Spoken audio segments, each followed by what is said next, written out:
Who will take charge of Air India after the crash? N Chandrasekaran's plan will shock you. There was a terrifying explosion that night on the runway of Ahmedabad airport. People were screaming, flames were tearing through the sky, and every moment felt like a living nightmare. Air India's Boeing 787, returning from Paris, skidded during landing, and in just a few moments, everything changed. There were 241 people on board that plane, none of them survived. The echoes of the disaster weren't limited to India, they were heard across the world. But after this shocking tragedy, something else came to light that stunned everyone.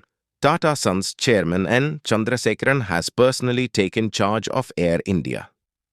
The question arises, why? And what kind of plan does he have that could make this sinking ship ready to fly again? Today, we will discuss this very topic in depth. But before that, if you are new to our channel, don't forget to subscribe so that you get notified about all our latest videos. So, without further delay, let's begin today's discussion. Chandrasekaran, a name that has become synonymous with technology, strategy, and leadership.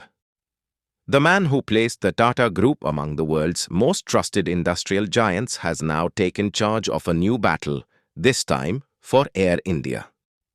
When news of the crash broke, Air India's CEO, Campbell Wilson, was in Paris. But Chandrasekaran was in India, and without wasting a single second, he headed straight to Air India's headquarters.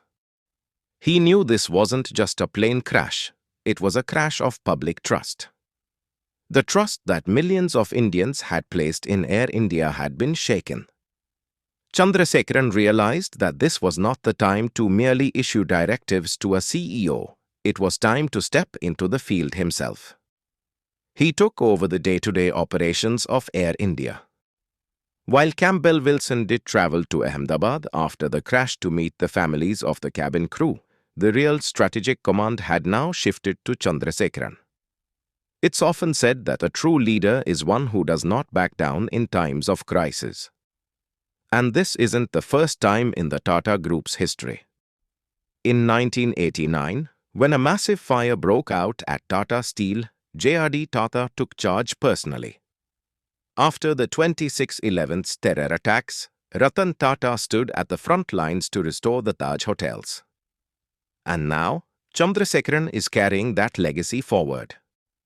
The only difference is that this time, his battle isn't about steel, hotels, or banking, it's about saving the reputation of India's national airline.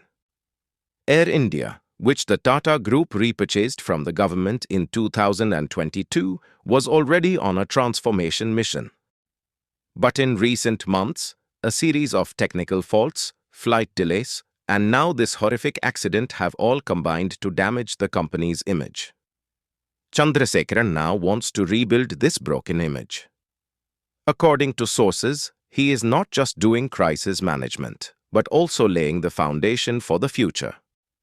He is focusing on a long-term strategy, which includes coordination with government regulators like DGCA and AIB and a deep review of safety protocols. An official stated that Chandrasekaran is continuously meeting with Air India's top management and personally monitoring even the smallest of decisions. Though Campbell Wilson has temporarily taken leave, this transitional phase for Air India is extremely sensitive. The network has been disrupted, operations have been affected, and passenger trust has been shaken. In such a situation, what's most important is quick decisions, precise direction, and clear leadership. That is why Tata Sons has handed over the responsibility of leadership at this time to its most experienced and strategic chairman. It's not just about operations. Chandrasekaran also deeply understands social responsibility. He is finalizing a plan to set up a special trust to help the families of those who died in the accident. This trust will not only support victims in India, but there are also discussions about creating a separate assistance mechanism for the families of international passengers. This shows that the Tata Group is fulfilling not only its business responsibilities but is also treating human compassion with equal seriousness. The Tata Group has always had a long-term vision. The decision to repurchase Air India also had a far-reaching goal to give India a world-class airline. For this, billions of dollars worth of aircraft have already been ordered. New technologies are being adopted, and revolutionary changes are being made in services. But all of this is only possible if the foundation is strong. And this accident revealed that there are still many cracks in that foundation. Chandrasekaran is now working to fill those cracks.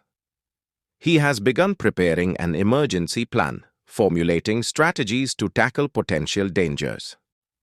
Meetings are being held with every department head, from ground staff to flight operations. Everything is being thoroughly scanned. Every layer of safety is being re-examined. Air India, to him, is no longer just a company, it's a mission. A mission that envisions restoring the glory of Indian aviation. And that mission has already begun, rising from the ashes of a tragedy. Think about it, when a chairman himself is sitting in the office, keeping an eye on every decision of the airline, what message does that send to employees? It tells them that no one is alone anymore.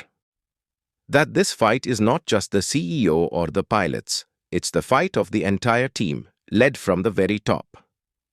But in this struggle, time is short and the stakes are high. Passengers' lives, the company's reputation, and a nation's expectations, everything is on the line. The Tata Group knows that even a single mistake could cost dearly. That's why now, every minute counts. At the moment, it is unclear how long Chandrasekaran will continue to directly oversee Air India. But his intervention has made one thing very clear. This is not just a formal responsibility, it's a mission. His actions show that the Tata Group doesn't view Air India merely as a company, but as a symbol of pride, a dream, and a promise.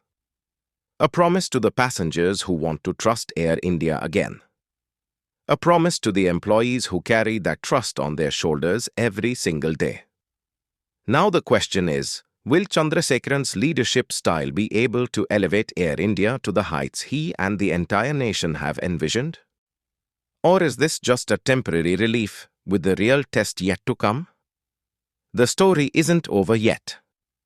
This is just the beginning of a new chapter, where a tragedy, a leader, and a mission together might just rewrite history. If this video has taught you something new, do not forget to like and share this video so that this information can reach others as well. Your likes and shares are a source of inspiration for us. If you have any questions or suggestions, please let us know in the comments. It will be our honor to answer your questions and listen to suggestions.